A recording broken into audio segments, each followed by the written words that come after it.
आज प्राय 200 वर्ष पूर्वे पड़ा यह धर्मर मूल अध्याय 3।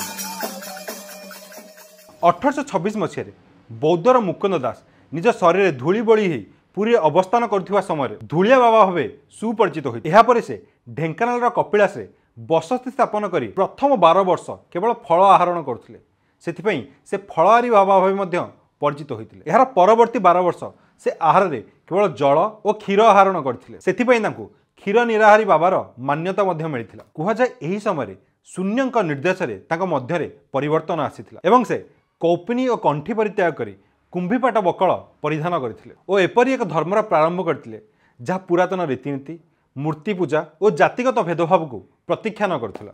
एही धर्म से अद्वैतवाद उपरे विशेष गुरुत्व देते। मतरे सारा ब्रह्मांडर सृष्टिकर्ता होचंदी अलेख जहाँकर कौन आकार नहीं। जदि यह धर्म मूर्ति पूजा को एवं पुरातन रीतिनीति को प्रत्याख्यान करे ताले एही धर्मर नीति नियम कौन?